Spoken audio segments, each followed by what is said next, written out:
땅의 기근이 더욱 심해갔다. 그들이 이집트에서 가지고 온 곡식이 다 떨어졌을 때에 아버지가 아들들에게 말하였다. 다시 가서 먹거리를 조금 더 사오너라. 유다가 아버지에게 말하였다. 그 사람이 우리에게 엄하게 경고하면서 너희가 막내 아우를 데려오지 않으면 다시는 나의 얼굴을 못 볼 것이다 하고 말하였습니다. 우리가 막내를 데리고 함께 가게 아버지께서 허락하여 주시면 다시 가서 아버지께서 잡수실 것을 사오겠습니다. 그러나 아버지께서 막내를 보낼 수 없다고 하시면 우리는 갈 수 없습니다. 그분이 우리에게 말하기를 너희가 막내 아우를 데리고 오지 않으면 다시는 나의 얼굴을 못 볼 것이다 하였기 때문입니다. 이스라엘이 자식들을 탓하였다. 어찌하려고 너희는 아우가 있다는 말을 그 사람에게 해서 나를 이렇게 괴롭히느냐. 그들이 대답하였다. 그 사람은 우리와 우리 가족에 관하여서 낱낱이 캐물었습니다. 너희 아버지가 살아 계시냐 하고 묻기도 하고 또 다른 형제가 더 있느냐 하고 묻기도 하였습니다. 우리는 그저 그가 묻는 대로 대답하였을 뿐입니다. 그가 우리의 아우를 그리로 데리고 오라고 말할 것이라고는 상상도 하지 못하였습니다.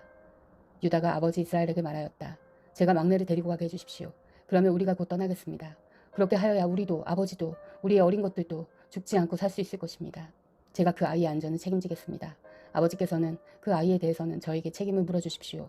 제가 그 아이를 아버지께로 다시 데리고 와서 아버지 앞에 세우지 못한다면 그 죄를 제가 평생 달게 받겠습니다. 우리가 이렇게 머뭇거리고 있지 않았으면 벌써 2번도 더 다녀왔을 것입니다. 아버지 이스라엘이 아들들에게 말하였다. 꼭 그렇게 해야만 한다면 이렇게 하도록 하여라. 이 땅에서 나는 것 가운데 가장 좋은 토산물을 너희 그릇에 담아 가지고 가서 그 사람에게 선물로 드리도록 하여라. 유향과 꿀을 얼마쯤 담고 향품과 모략과 유향나무 열매와 간 복숭아를 담아라. 돈도 2배를 가지고 가거라. 너희 자루 아기에 담겨 돌아온 돈은 되돌려 주어야 한다. 아마도 그것은 실수였을 것이다. 너희 아우를 데리고 어서 그 사람에게로 가거라. 너희들이 그 사람 앞에 설 때에 전능하신 하나님이 그 사람을 감동시키셔서 너희에게 자비를 베풀게 해주시기를 빌 뿐이다. 그가 거기에 남아있는 아이와 베냐민도 너희와 함께 돌려보내준다면 더 바랄 것이 없겠다. 자식을 잃게 되면 잃는 것이지 남들 어떻게 하겠느냐. 사람들은 선물을 꾸리고 돈도 갑절을 지니고 베냐민을 데리고 급히 이집트로 가서 요셉 앞에 섰다. 요셉은 베냐민이 그들과 함께 온 것을 보고서 자기 집 관리인에게 말하였다. 이 사람들을 집으로 데리고 가시오. 짐승을 잡고 밥상도 준비하시오. 이 사람들은 나와 함께 점심을 먹을 것이오. 요셉이 말한 대로 관리인이 그 사람들을 요셉의 집으로 안내하였다. 그 사람들은 요셉의 집으로 안내를 받아가면서 겁이 났다. 그들은 지난번에 여기에 왔을 적에 우리가 낸 돈이 알지도 못하는 사이에 우리의 자루 속에 담겨서 되돌아갔는데 그 돈 때문에 우리가 이리로 끌려온다. 그 일로 그가 우리에게 달려들어서 우리의 나귀를 빼앗고 우리를 노예로 삼으려는 것이 틀림없다 하고 걱정하였다. 그래서 그들은 요셉의 집 문 앞에 이르렀을 때에 요셉의 집 관리인에게 가서 물었다.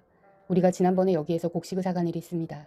하룻밤 묵어갈 곳에 이르러서 자루를 풀다가 우리가 치른 돈이 액수 그대로 우리 각자의 자루 아기 안에 고스란히 들어있는 것을 보았습니다. 그래서 우리가 그것을 다시 가지고 왔습니다. 또 우리는 곡식 살 돈도 따로 더 가지고 왔습니다. 우리는 누가 그 돈을 우리의 자루 속에 넣었는지 모릅니다. 그 관리인이 말하였다. 그동안 별거 없으셨습니까? 걱정하지 마십시오. 댁들을 돌보시는 하나님, 댁들의 조상을 돌보신 그 하나님이 그 자루에 보물을 넣어주신 것입니다. 나는 댁들이 낸 돈을 받았습니다. 이렇게 말하면서 관리인의 시므온을 그들에게로 데리고 왔다. 관리인은 그 사람들을 요셉의 집안으로 안내하고서 발 씻을 물도 주고 그들이 끌고 온 아기에게도 먹이를 주었다. 그들은 거기에서 점심을 먹게 된다는 말을 들었으므로 정오에 올 요셉을 기다리면서 장만해 온 선물을 정돈하고 있었다. 요셉이 집으로 오니 그들은 집 안으로 가지고 들어온 선물을 요셉 앞에 내놓고 땅에 엎드려 절을 하였다. 요셉은 그들의 안부를 묻고 난 다음에 전에 그대들이 나에게 말한 그 연세 많으신 아버지도 안녕하시오? 그분이 아직도 살아계시오? 하고 물었다. 그들은 총리 어른의 종인 소인들의 아버지는 지금도 살아계시고 평안합니다 하고 대답하면서 몸을 굽혀서 절을 하였다. 요셉이 둘러보다가 자기의 친어머니의 아들 친동생 베냐민을 보면서 이 아이가 지난번에 그대들이 나에게 말한 바로 그 막내 아우요 하고 물었다. 그러면서 그는 귀엽구나. 하나님이 너에게 복 주시기를 빈다 하고 말하였다. 요셉은 자기 친동생을 보다가 마구 치밀어 오르는 형제의 정을 누르지 못하여 급히 울 곳을 찾아 자기 방으로 들어가서 한참 동안 울고 얼굴을 씻고 도로 나와서 그 정을 누르면서 밥상을 차리라고 명령하였다. 밥상을 차리는 사람들은 요셉에게 상을 따로 차려서 올리고 그의 형제들에게도 따로 차리고 요셉의 집에서 먹고 사는 이집트 사람들에게도 따로 차렸다. 이집트 사람들은 히브리 사람들과 같은 상에서 먹으면 부정을 탄다고 생각하기 때문에 상을 같이 차리지는 않은 것이다. 요셉의 형제들은 안내를 받아가며 요셉 앞에 앉았는데 앉고 보니 맏아들로부터 막내 아들에 이르기까지 나이 순서를 따라서 앉게 되었다. 그 사람들은 어리둥절하면서 서로 쳐다보았다. 각 사람이 먹을 것은 요셉의 상에서 날라다 주었는데 베냐민에게는 다른 사람보다 5몫이나 더 주었다. 그들은 요셉과 함께 취하도록 마셨다. 요셉이 집 관리인에게 명령하였다. 저 사람들이 가지고 갈 수 있을 만큼 많이 자루에 곡식을 담으시오. 그들이 가지고 온 돈도 각 사람의 자루 아귀에 넣으시오. 그리고 어린아이의 자루에다가는 곡식값으로 가지고 온 돈과 내가 쓰는 은잔을 함께 넣으시오. 관리인은 요셉이 명령한 대로 하였다. 다음날 동이틀 무렵에 그들은 나귀를 이끌고 길을 나섰다. 그들이 아직 그 성읍에서 얼마 가지 않았을 때에 요셉이 자기 집 관리인에게 말하였다. 빨리 저 사람들의 뒤를 쫓아가시오. 그들을 따라잡거든 그들에게 너희는 왜 선을 악으로 갚느냐. 어찌하려고 은잔을 훔쳐가느냐. 그것은 우리 주인께서 마실 때 쓰는 잔이요 점을 치실 때 쓰는 잔인 줄 몰랐느냐. 너희가 이런 일을 저지르다니 매우 고약하구나 하고 호통을 치시오. 관리인이 그들을 따라잡고서 요셉이 시킨 말을 그들에게 그대로 하면서 호통을 쳤다. 그러자 그들이 그에게 말하였다. 어찌하여 그런 말씀을 하십니까? 소인들 가운데서는 그런 일을 저지를 사람이 하나도 없습니다. 지난번 자루 아기에서 나온 돈을 되돌려드리려고 가나안 땅에서 여기까지 가지고 오지 않았습니까? 그런데 어떻게 우리가 그대의 상전댁에 있는 은이나 금을 훔친다는 말입니까? 소인들 가운데 어느 누구에게서라도 그것이 나오면 그를 죽여도 좋습니다. 그리고 나머지 우리는 주인의 종이 되겠습니다. 그가 말하였다. 그렇다면 좋소. 당신들이 말한 대로 합시다. 그러나 누구에서든지 그것이 나오면 그 사람만이 우리 주인의 종이 되고 당신들 나머지 사람들에게는 죄가 없소. 그들은 얼른 각자의 자루를 땅에 내려놓고서 풀었다. 관리인이 맏아들의 자루부터 시작하여 막내 아들의 자루까지 뒤지니 그 잔이 베냐민의 자루에서 나왔다. 이것을 보자 그들의 슬픔이 북받쳐서 옷을 찢고 울면서 저마다 나귀 짐을 다시 싣고 성으로 되돌아갔다. 유다와 그의 형제들이 요셉의 집에 이르니 요셉이 아직 거기에 있었다. 그들이 요셉 앞에 나아가서 땅에 엎드리자 요셉이 호통을 쳤다. 당신들이 어찌하여 이런 일을 저질렀소? 나 같은 사람이 점을 쳐서 물건을 찾는 줄을 당신들은 몰랐소? 유다가 대답하였다. 우리가 주인 어른께 무슨 할 말이 있겠습니까? 무슨 변명을 할 수 있겠습니까? 어찌 우리의 죄 없음을 밝힐 수 있겠습니까? 하나님이 소인들의 죄를 들추어내셨으니 우리와 이 잔을 가지고 간 아이가 모두 주인 어른의 종이 되겠습니다. 요셉이 말하였다. 그렇게까지 할 것은 없소. 이 잔을 가지고 있다가 들킨 그 사람만 나의 종이 되고 나머지는 평안히 당신들의 아버지께로 돌아가시오. 유다가 그에게 가까이 가서 간청하였다. 이 종이 주인 어른께 감히 한 말씀 드리는 것을 용서해 주시기 바랍니다. 어른께서는 바로와 꼭 같은 분이시니 이 종에게 너무 노여워하지 마시기 바랍니다. 이전에 어른께서는 종들에게 아버지나 아우가 있냐고 물으셨습니다. 그때 종들은 늙은 아버지가 있고 그가 늙음하게 얻은 아들 하나가 있는데 그 아이와 한 어머니에게서 난 그의 친형은 죽고 그 아이만 있기 때문에 아버지가 그 아이를 무척이나 사랑한다고 말씀드렸습니다. 그때 어른께서는 종들에게 말씀하시기를 어른께서 그 아이를 직접 만나보시겠다고 데리고 오라고 하셨습니다. 그래서 종들이 어른께 그 아이는 제 아버지를 떠날 수 없으며 그 아이가 아버지 곁을 떠나면 아버지가 돌아가실 것이라고 말씀드렸습니다. 그러나 어른께서는 이 종들에게 그 아내 아우를 데리고 오지 않으면 어른의 얼굴을 다시는 못 볼 것이라고 말씀하셨습니다. 그래서 종들은 어른의 종인 저희 아버지에게 가서 어른께서 하신 말씀을 다 전하였습니다. 얼마 뒤에 종들의 아버지가 종들에게 다시 가서 먹거리를 조금 사오라고 하였습니다만 종들은 막내 아우를 우리와 함께 보내시면 가겠지만 그렇지 않으면 갈 수도 없고 그분 얼굴을 뵐 수도 없다고 말했습니다. 그러나 어른의 종인 소인의 아버지는 이 종들에게 너희도 알지 않느냐 이 아이의 어머니가 낳은 자식이 둘뿐인데 한 아이는 나가더니 돌아오지 않는다. 사나운 짐승에게 변해당한 것이 틀림없다. 그 뒤로 나는 그 아이를 볼 수 없다. 그런데 너희가 이 아이마저 나에게서 데리고 갔다가 이 아이마저 변을 당하기라도 하면 어찌하겠느냐. 너희는 백발이 성성한 이 늙은 아버지가 슬퍼하며 죽어가는 꼴을 보겠다는 거냐 하고 걱정하였습니다. 아버지의 목숨과 이 아이의 목숨이 이렇게 얽혀 있습니다. 소인이 어른의 종 저희 아버지에게 되돌아갈 때에 우리가 이 아이를 데리고 가지 못하거나 소인의 아버지가 이 아이가 없는 것을 알면 소인의 아버지는 곧바로 숨이 넘어가고 말 것입니다. 일이 이렇게 되면 어른의 종들은 결국 백발이 성성한 아버지를 슬퍼하며 돌아가시도록 만든 꼴이 되고 맙니다. 어른의 종인 제가 소인의 아버지에게 그 아이를 안전하게 다시 데리고 오겠다는 책임을 지고 나섰습니다. 만일 이 아이를 아버지께서 다시 데리고 돌아가지 못하면 소인이 아버지 앞에서 평생 그 죄를 달게 받겠다고 다짐하고 왔습니다. 그러니 저 아이를 대신해 소인의 주인 어른의 종으로 삼아 여기에 머물러 있게 해주시고 저 아이는 그의 형들과 함께 돌려보내 주시기를 바랍니다.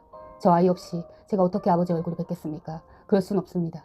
저희 아버지에게 닥칠 불행을 제가 참아볼 수 없습니다. 요셉은 북받치는 감정을 억누르지 못하고 자기의 모든 시종들 앞에서 그만 모두들 물러가라고 소리쳤다. 주위 사람들을 물러나게 하고 요셉은 드디어 자기가 누구인지를 형제들에게 밝히고 나서 한참 동안 울었다. 그 울음소리가 어찌나 크던지 밖에서 물러난 이집트 사람에게도 들리고 바로의 궁에도 들렸다. 내가 요셉입니다. 아버지께서 아직 살아계시다고요? 요셉이 형제들에게 이렇게 말하였으나 놀란 형제들은 어리둥절하여 요셉 앞에서 입이 얼어붙고 말았다. 이리 가까이 오십시오. 하고 요셉이 형들에게 말하니 그제야 그들이 요셉 앞으로 다가왔다. 내가 형님들이 이집트로 팔아넘긴 그 아우입니다. 그러나 이제는 걱정하지 마십시오. 자책하지 마십시오. 형님들이 나를 이곳에 팔아넘기긴 하였습니다만 그것은 하나님이 형님들보다 앞서서 나를 여기에 보내셔서 우리의 목숨을 살려주시려고 그렇게 하신 것입니다. 이 땅에 흉년이든지 이태가 됩니다. 앞으로도 5해 동안은 밭을 갈지도 못하고 거두지도 못합니다. 하나님이 나를 형님들보다 앞서서 보내신 것은 하나님이 크나큰 구원을 베푸셔서 형님들의 목숨을 지켜주시려는 것이고 또 형님들의 자손을 이 세상에 살아남게 하시려는 것입니다.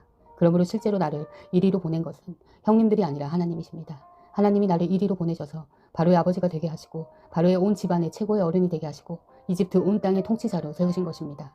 이제 곧 아버지께로 가셔서 아버지 아들 요셉이 하는 말이라고 하시고 이렇게 말씀드려 주십시오. 하나님이 저를 이집트 온 나라의 주권자로 삼으셨습니다. 아버지께서는 지체하지 마시고 저에게로 내려오시기 바랍니다. 아버지께서는 고센 지역에 사시면서 저와 가까이 계실 수 있습니다. 아버지께서는 아버지의 여러 아들과 손자를 거느리시고 양과 소와 모든 재산을 가지고 오시기 바랍니다. 흉년이 아직 5해나 더 계속됩니다. 제가 여기에서 아버지를 모시겠습니다. 아버지와 아버지의 집안과 아버지에게 딸린 모든 식구가 아쉬운 것이 없도록 해드리겠습니다 하고 여쭈십시오. 지금 형님들에게 말을 하고 있는 것이 이 요셉임을 형님들이 직접 보고 계시고 나의 아우 베냐민도 자기의 눈으로 보고 있습니다. 형님들은 내가 이집트에서 누리고 있는 이 영화와 형님들이 보신 모든 것을 아버지께 다 말씀드리고 빨리 모시고 내려오십시오. 요셉이 자기 아우 베냐민의 목을 얼싸안고 우니 베냐민도 울면서 요셉의 목에 매달렸다. 요셉이 형들과도 하나하나 다 입을 맞추고 부둥켜 안고 울었다. 그제야 요셉의 형들이 요셉과 말을 주고받았다. 요셉의 형제들이 왔다는 소문이 바로의 궁에 전해지자 바로와 그의 신하들이 기뻐하였다. 바로가 요셉에게 말하였다. 그대의 형제들에게 나의 말을 전하시오. 짐승들의 등에 짐을 싣고 가나안 땅으로 돌아가서 그대의 부친과 가족을 내가 있는 곳으로 모시고 오게 하시오. 이집트에서 가장 좋은 땅을 들이터이니 그 기름진 땅에서 나는 것을 누리면서 살 수 있다고 이르시오. 그대는 또 이렇게 나의 말을 전하시오. 어린 것들과 부인들을 태우고 와야 하니 수레도 이집트에서 여러 대를 가지고 올라가도록 하시오. 그대의 아버지도 모셔오도록 하시오. 이집트 온 땅 가운데서도 가장 좋은 땅이 그들의 것이 될 터이니 가지고 있는 물건들은 미련 없이 버리고 오라고 하시오. 이스라엘 아들들은 바로가 하란 대로 하였다. 요셉은 바로가 명령한 대로 그들에게 수레를 여러 대 내주고 여인길에 먹을 것도 마련하여 주었다. 또 그들에게 새 옷을 한 벌씩 주고 베냐민에게는 특히 은돈 300세겔과 옷 5벌을 주었다. 요셉은 아버지에게 드릴 또 다른 예물을 마련하였다. 이집트에서 나는 귀한 물건을 순하게 10마리에 나누어 싣고 아버지가 이집트로 오는 길에 필요한 곡식과 빵과 다른 먹거리는 암나귀 10마리에 나누어 실었다. 요셉은 자기 형제들을 돌려보냈다. 그들과 헤어지면서 요셉은 가시는 길에 서로들 탓하지 마십시오 하고 형들에게 당부하였다. 그들은 이집트에서 나와 가나안 땅으로 들어가서 아버지 야곱에게 이르렀다. 그들이 야곱에게 말하였다. 요셉이 지금까지 살아있습니다. 이집트 온 나라를 다스리는 총리가 되었습니다. 이 말을 듣고서 야곱은 정신이 나간 듯 어리벙벙하여 그 말을 고지 들을 수가 없었다. 그러나 요셉이 한 말을 아들들에게서 모두 전해 듣고 또한 요셉이 자기를 데려오라고 보낸 그 수레들을 보고 나서야 아버지 야곱은 비로소 제정신이 들었다. 이제는 죽어도 한이 없다. 내 아들 요셉이 아직 살아있다니. 가고 말고 내가 죽기 전에 그 아이를 보아야지 하고 이스라엘은 중얼거렸다. 아멘. 사랑하는 형제자매 여러분, 주님이 곧 오십니다. 마라나타.